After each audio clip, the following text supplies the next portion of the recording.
మీరు కొత్తగా business start చేయాలనుకుంటున్నారా? మార్చ్ 16, 17న హైటెక్స్ లో franchise India biggest ఫ్రో expo. YCP మొత్తం 175 అసెంబ్లీ సీట్లకు 25 పార్లమెంట్ సీట్లకు అభ్యర్థుల్ని ప్రకటించింది. మొత్తం లెక్క చూస్తే ఇది 200 సీట్లు. ఈ 200 సీట్లలో ఈసారి బలహీన వర్గాలకు అంటే బీసీ, ఎస్టీ, ఎస్టీ వాళ్ళకి బలహీన వర్గాలకి అధిక ప్రాధాన్యతను కేటాయించారు వైఎస్ జగన్మోహన్ రెడ్డి. ఈసారి ఎన్నికల్లో ఎలాగైనా గెలవాలని వైనాట్ 175 అంటూ మొదటి నుంచి ఒక టార్గెట్తో పనిచేస్తున్న వైఎస్ జగన్మోహన్ రెడ్డి ముఖ్యంగా ఇటు బీసీలను, ఎస్సీలను, ఎస్టీలను తమ వైపు తిప్పుకునే విధంగా ఈ సీట్ల కేటాయింపు జరిగింది. మొత్తం అంటే 175 అసెంబ్లీ సీట్లు, 25 పార్లమెంటు సీట్లను కలిపితే 200 సీట్లు అవుతుంది. ఈ 200 సీట్లలో 100 సీట్లని 50% అంటే 100 సీట్లని బడుగు బలహీన వర్గాలకి కేటాయించారు.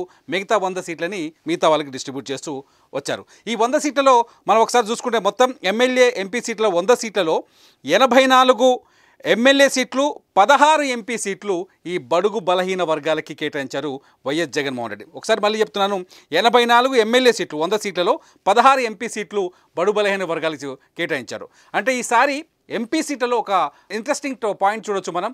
16 మంది బీసీ, ఎస్సీ, ఎస్టీ బలహీన వర్గాలు, ఇతర బలహీన వర్గాల వాళ్ళు ఉంటే 9 మంది ఓసీలకు ఇచ్చాడు. ఇక్కడ 9 సీట్లు మాత్రమే, అంటే 50% కంటే ఎక్కువ సీట్లని కేటాయించారు ఎంపీ సీట్లలో. ఇకపోతే 175 ఎమ్మెల్యే సీట్లలో ఎలా ఉందంటే ఎస్సీలకి 29, ఎస్టీలకు 7, బీసీలకు 48, ఓసీలకు 91, మొత్తం మహిళలకి మొత్తం కలిపి మహిళలకి మైనార్టీలకు 7 సీట్లు ఇచ్చాడు, మహిళలకి 19 సీట్లు, అంటే అన్ని వర్గాల్లో ఉన్న మహిళలకు కలిపి మొత్తం 19 సీట్లు ఇచ్చారు. మొత్తం అటు ఇటు అంటే ఎంపీ, ఎమ్మెల్యేల్లో కలుపుకుంటే మహిళలకి 24 సీట్లు కేటాయించారు ఈసారి. ఇకపోతే 25 ఎంపీ స్థానాల్లో ఎలా ఉందో ఒకసారి డిస్ట్రిబ్యూషన్ చూద్దాం. ఎస్సీలకు 4 సీట్లు ఇచ్చాడు ఎంపీ సీట్లు, ఎస్టీలకు 1 సీట్ ఇచ్చాడు ఎంపీ సీటు, అట్లాగే బీసీలకు 11 సీట్లు ఇచ్చారు, ఓసీలకు 9 సీట్లు ఇచ్చారు. ఈ మొత్తంలో 5 మంది మహిళలకు కేటాయించారు, 5 సీట్లు మహిళలకు కేటాయించారు. మొత్తంగా ఒకసారి 200 సీట్లు చూద్దాం. 175 ప్లస్ 25 సీట్లకు చూస్తే ఎస్టీలకు 33 వచ్చాయి, మొత్తంగా ఎస్టీలకు 8 సీట్లు వచ్చాయి, బీసీలకు 59 సీట్లు వచ్చాయి, ఓసీలకు 100 సీట్లు వచ్చాయి, ఇలా మైనార్టీలకు 7 సీట్లు వచ్చాయి. మొత్తంగా మహిళలకు, అన్ని వర్గాల నుంచి వచ్చిన మహిళలకు 24 సీట్లు వచ్చాయి. ఒకసారి 2019తో పోలిస్తే ఈసారి ఏం మార్పులు చేశారు, ఎన్ని సీట్లను పెంచారు ఒకసారి లెక్క చూద్దాం. ఒకసారి 2019లో ఎస్టీలకు 29 సీట్లు ఇచ్చారు, ఈసారి కూడా ఎస్టీలకు 29 సీట్లనే రిజర్వ్ చేశారు. ఎస్టీలకు 7 సీట్లు ఇచ్చారు 2019లో, ఈసారి కూడా 7 సీట్లు ఇచ్చారు. బీసీలకు అంటే బీసీల సీట్ల సంఖ్య పెంచారు. ఇక్కడ 2019లో 41 సీట్లు బీసీలకు కేటాయిస్తే ఈసారి 48 సీట్లు అంటే 7 సీట్లను పెంచారు అదనంగా.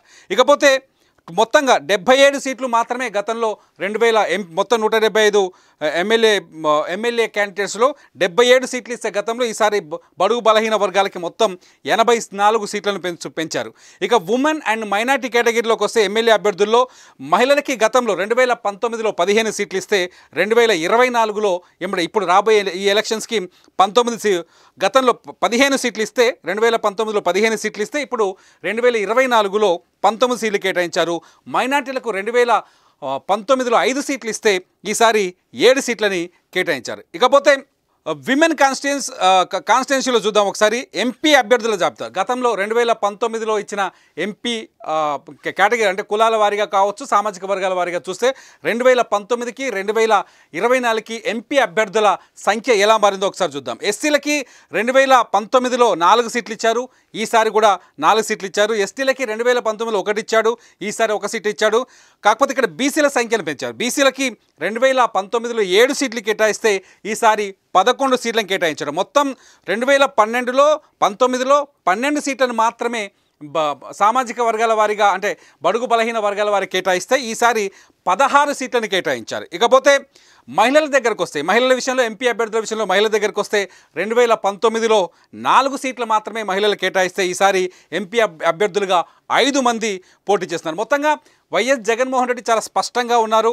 ఒక మాట కూడా మాట్లాడారు ప్రెస్ మీట్లో, నేను ఈసారి హ్యాపీగా లేను ఎందుకంటే మహిళలకి ఎక్కువ సీట్లు కేటాయించలేకపోయాను అని చెప్పుకుంటూ వచ్చారు. ఇకపోతే ఈ లిస్టులో గతంలో చాలా సస్పెన్సివ్గా కొన్ని పేర్లు వినిపించాయి.